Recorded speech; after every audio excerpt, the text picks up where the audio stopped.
Cinema शौकीन सबका स्वागत करता है। आज हम बात करने वाले हैं मामा के बारे में। ये कहानी है एक आत्मा की जिसके अंदर अभी भी माँ की ममता है, इसीलिए वो दो बच्चियों को अपने बच्चे की तरह पालती है। लेकिन जब इन बच्चियों को उससे जुदा किया जाता है तब वो अपना असली रूप दिखाती है। कहानी की शुरुआत होती है और हम एक कार को देखते हैं जिसके अंदर का रेडियो बज रहा होता है और उससे हमें पता लगता है कि एक आदमी ने अपनी पत्नी को गोली मार दी है। तभी हमारे सामने घर के अंदर का दृश्य आता है और यहाँ पर हम जेफरी नाम के आदमी को देखते हैं। ये वही आदमी है जिसने अपनी पत्नी को गोली मार दी है, लेकिन इसकी दो बेटियां हैं जिनका नाम है विक्टोरिया और लिली। इसीलिए वो इन दोनों को लेता है और लेकर के यहाँ से भागने लगता है। लेकिन अभी हर जगह बर्फ का तूफान आया हुआ है और हर एक रोड पे बर्फ भर चुका है। लेकिन जेफरी को कैसे भी यहाँ से भागना है, इसीलिए वो बर्फ की परवाह नहीं करता और ऐसे ही तेजी में गाड़ी चलाते रहता है। लेकिन एक वक्त के बाद उसका बैलेंस खराब होता है और उसकी गाड़ी पहाड़ से नीचे गिर जाती है और एक पेड़ से जाकर के टकरा जाती है। लेकिन इन तीनों को कुछ भी नहीं होता। जेफरी के साथ साथ उसकी दोनों बेटियां जिंदा है, लेकिन अब वो जंगल के बीचों बीच है, इसीलिए वो अपनी बेटियों को लेकर के यहाँ से आगे बढ़ने लगता है। तभी उसे जंगल में एक घर नजर आता है। फिर वो घर के अंदर चला जाता है और ठंड ज्यादा है इसीलिए वो सबसे पहले आग जलाता है और दोनों बच्चियों को आग के पास बैठा देता है और चला जाता है अंदर। तब वो फूट फूट के रोता है क्योंकि आज उसने बहुत ही गलत किया है। उसने अपनी पत्नी को मार दिया,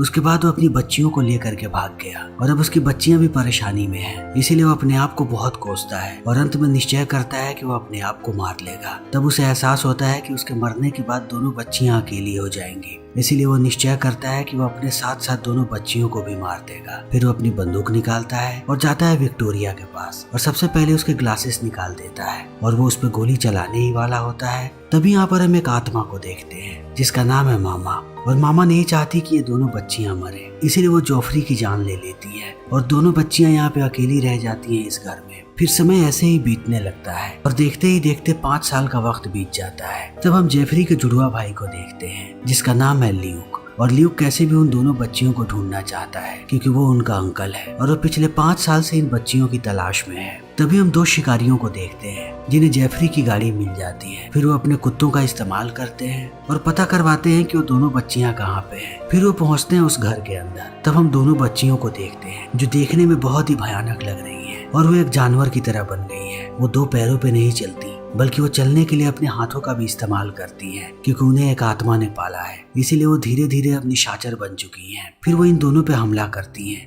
तब ये लोग पुलिस वालों को बुलाते हैं और जल्दी ही इन दोनों बच्चियों को यहाँ से बाहर निकाला जाता है और उन्हें डाल दिया जाता है असाइलम में। तभी यह खबर मिलती है ल्यूक को। तब ल्यूक पहुँचता है असाइलम और दोनों बच्चियों को देखता है। फिर इनका डॉक्टर सारी बातें बताने लगता है कि दोनों बच्चियां इतने दिनों से इंसानों से दूर थी, इसीलिए वो भूल चुकी हैं कि इंसानियत क्या होता है और इंसान कैसे खाना खाते हैं, कैसे चलते हैं और बोलते हैं। विक्टोरिया की हालत में जल्दी सुधार आ रहा है क्योंकि जब वो गायब हुई थी उससे पहले उसने इंसानों को देखा था और वो इंसानों की भाषा जानती थी, इसीलिए उसे पता है हमारे बारे में। लेकिन लिली जब गायब हुई थी तब वो एकदम छोटी थी, उसे बोलना भी नहीं आता था, इसीलिए वो हमारे बारे में जानती ही नहीं है। उसे इंसानों के बारे में नहीं पता और ना ही हमारी भाषा पता है उसे, इसीलिए जल्दी उसकी हालत में सुधार नहीं आ रहा। फिर डॉक्टर ल्यूक को कहता है कि तुम्हें अंदर जाना चाहिए। तभी यहाँ पर हम ल्यूक की गर्लफ्रेंड को देखते हैं जिसका नाम है एनाबेल और उसे भी ये बच्चियां पसंद आती हैं। फिर डॉक्टर यहाँ पे चश्मा देता है ल्यूक को और कहता है कि विक्टोरिया की आंखें कमजोर हैं, इसीलिए चश्मा तुम उसे ले जा करके दो। तब ल्यूक अंदर जाता है लेकिन उसे देखते ही दोनों बच्चियां बिस्तर के नीचे छुप जाती हैं। लेकिन धीरे धीरे विक्टोरिया बाहर आती है क्योंकि ल्यूक कहीं ना कहीं उसके पिता की तरह दिखता है क्योंकि वो उसका जुड़वा भाई है, इसीलिए इन दोनों की शक्ल सूरत बिल्कुल एक जैसी है।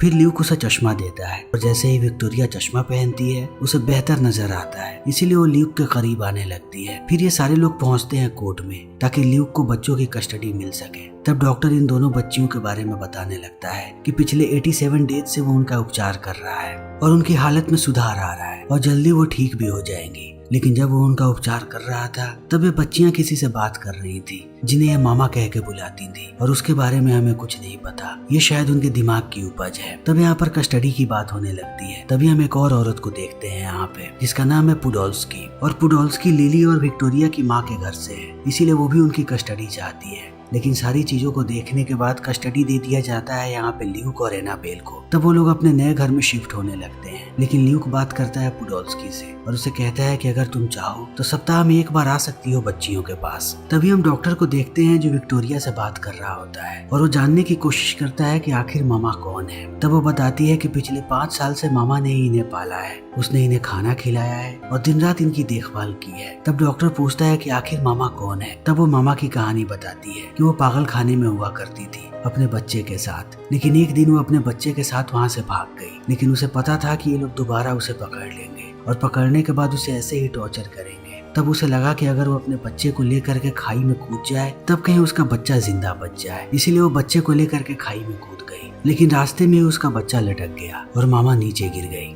तब से वो अपने बच्चे से दूर है और वहीं पर उसके बच्चे की भी मौत हो गई। तब इन बातों को सुनने के बाद डॉक्टर भी चौंक जाता है और इन्हें रिलीज कर देता है। फिर ये दोनों लड़कियां पहुंचती हैं ल्यूक के घर पे और वो धीरे धीरे यहाँ के एनवायरनमेंट में घुलने मिलने लगती हैं। लेकिन अब डॉक्टर के दिमाग में वो कहानी घूम रही है, इसीलिए वो यहाँ के सारे असाइलम में जाता है और हर जगह की फाइल्स मंगवाता है और ऐसे कहानी वाली औरत के बारे में पूछने लगता है, लेकिन किसी को कुछ भी नहीं पता।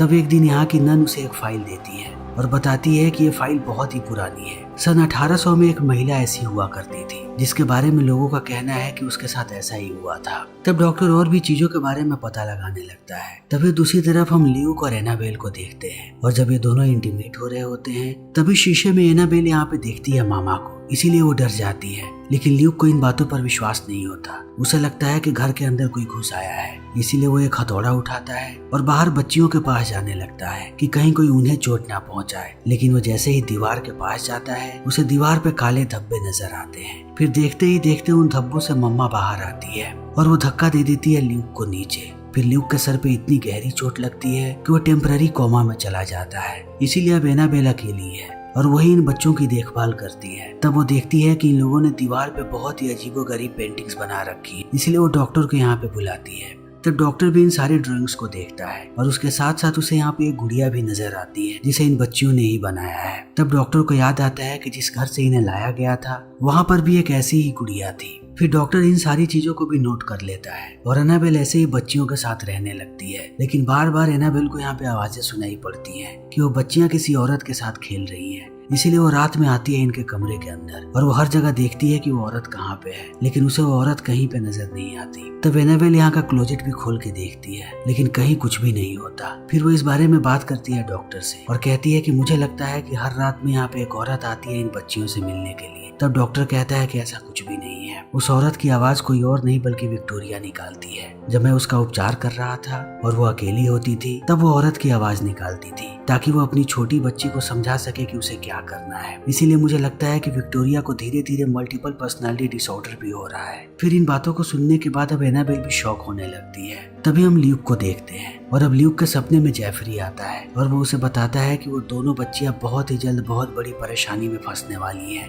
फिर इतना कहने के बाद वो एक पुल की तरफ इशारा करता है और इन सारे विजन्स को देखने के बाद अब होश आने लगता है यहाँ पर ल्यूक को। तब डॉक्टर उसे संभालने लगते हैं और दूसरी तरफ एनाबेल ज्यादा से ज्यादा समय बच्चियों के साथ बिता रही है, लेकिन लिली उसके काबू में नहीं आती। लिली खोई खोई सी रहती है, लेकिन विक्टोरिया एक समझदार लड़की है, इसीलिए वो धीरे धीरे करीब आने लगती है एनाबेल के और वो एनाबेल को एक दिन बताती है कि ये चीजें मामा को पसंद नहीं आती कि हम किसी और इंसान के इतने करीब जाएं। फिर इन बातों को सुनने के बाद अब एनाबेल भी परेशान होने लगती है। तभी सुबह सुबह यहाँ पे पुडोल्स्की आती है और जब घर के अंदर होती है तब वो लिली के चेहरे पे चोट के निशान देखती और कहती है कि मैं इसकी तस्वीर लेकर के तुम्हारी कंप्लेन करूंगी कि तुम बच्चों को पीट रही हो। तब वो बताती है कि मैंने ये कुछ नहीं किया। लिली जानवरों की तरह बिहेव करती है और वो चोट उसे खुद से लगे हैं। तब पुडोल्स्की यहाँ से चली जाती है, लेकिन अब डॉक्टर फिर से बात करने आता है विक्टोरिया से और वो मामा की असली तस्वीर दिखाता है और कहता है कि मैंने मामा के बारे में पता किया है, उसका असली नाम है ईडा और जब वो पहाड़ से कूदी थी तब उसकी बच्ची रास्ते में लटक गई थी और वो ऐसे ही लटकी रही और थोड़े वक्त के बाद उसने दम तोड़ दिया। फिर इन बातों को सुनने के बाद अब चिल्लाने लगती है यहाँ पे विक्टोरिया, फिर दीवार की तरफ इशारा करती है। तब डॉक्टर देखता है कि दीवार से कोई चीज बाहर आ रही है और इन चीजों को देखने के बाद वो डर जाता है, इसीलिए यहाँ से भाग जाता है। लेकिन भागने के बाद उसकी खोज ऐसे ही आरंभ है। वो जाता है उस जगह पे जहाँ पे गाड़ी का एक्सीडेंट हुआ था ताकि वो मामा के बारे में और पता लगा सके। तभी हम एनाबेल को देखते हैं जिसके सपने में अब मामा उसे सारी चीजें दिखा रही है कि कैसे असाइलम से भागने के लिए उसने नन की हत्या की थी और हत्या के बाद वो भागी थी वहाँ के चट्टानों की तरफ।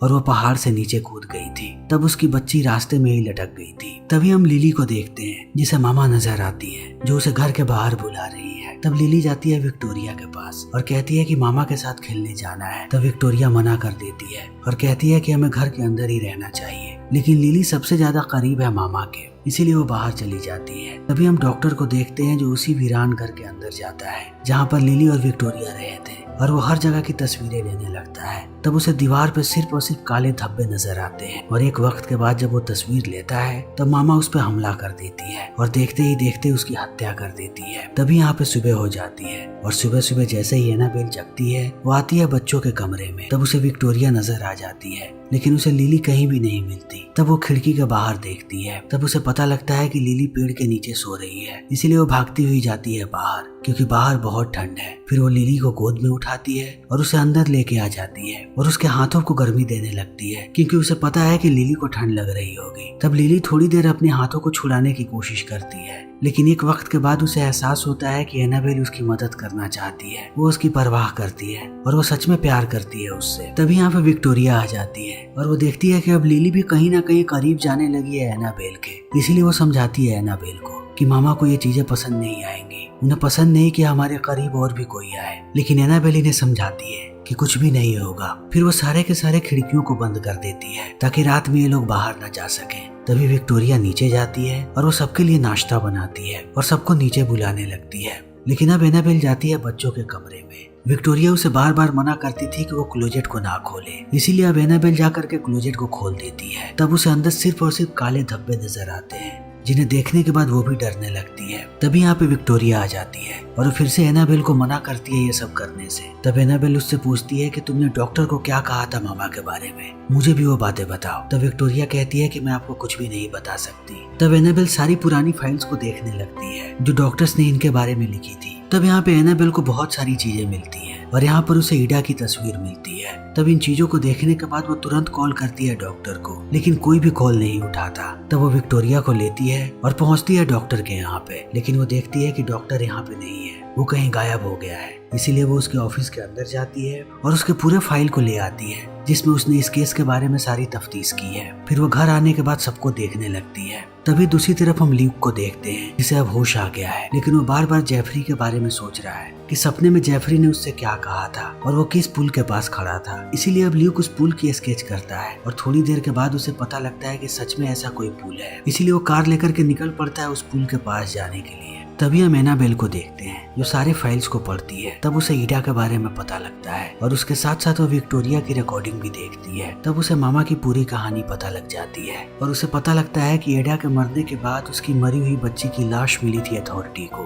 तब एनाबेल और भी फाइल्स को चेक करती है। तब उसे मामा की बच्ची के शरीर के सारे टुकड़े मिलते हैं। फिर इन सारी चीजों को देखने के बाद वो रोने लगती है कि ईडा के साथ कितना गलत हुआ है। तब विक्टोरिया इस चीज को देख लेती है और वो आकर के एनाबेल के गले से लग जाती है और कहती है कि मैं आपसे बहुत प्यार करती हूँ। फिर इतना कहने के बाद वो सोने चली जाती है। लेकिन जैसे ही रात होती है क्लोजेट के अब काले धब्बे बड़े होने लगते हैं। तब विक्टोरिया समझ जाती है कि अब मामा बाहर आना चाहती है। फिर देखते ही देखते मामा बाहर आ जाती है और वो सबसे पहले एनाबेल को बेहोश करती है। तभी यहाँ पे पुडोल्स्की आ जाती है और वो घर के अंदर आ रही होती है ताकि वो बच्चों की तस्वीरें ले सके और अथॉरिटी को दिखा सके। लेकिन अब मामा बाहर आ चुकी है, इसीलिए वो पुडोल्स्की के सामने आती है और उसके शरीर के अंदर चली जाती है और अब पुडोल्स्की के शरीर पे पूरा का पूरा उसका कंट्रोल है। फिर वो दोनों बच्चों को लेती है और लेकर के यहाँ से भागने लगती है। तब तक एनाबेल को होश आ जाता है और वो जब तक नीचे आती तब तक वो देखती है कि दोनों बच्चियों को लेकर के मामा जा चुकी है। लेकिन अब एनाबेल को पता है कि उसे कहाँ पे जाना है। आखिर ईडा अपने बच्चे को लेकर के कहाँ से कूदी थी, इसीलिए एनाबेल को लगता है कि ईडा वहीं पे जा रही होगी। फिर वो मामा के बच्चे के शरीर के टुकड़े लेती है और एक गाड़ी से यहाँ से निकलने लगती है। तभी उसे रास्ते में ल्यूक मिल जाता है क्योंकि वो पुल इधर ही था, इसीलिए ल्यूक इधर आया हुआ है। फिर ये दोनों गाड़ी में बैठते हैं और आगे बढ़ने लगते हैं। तब इन्हें रास्ते में वही घर नजर आता है जहाँ पे लिली और विक्टोरिया कभी थे।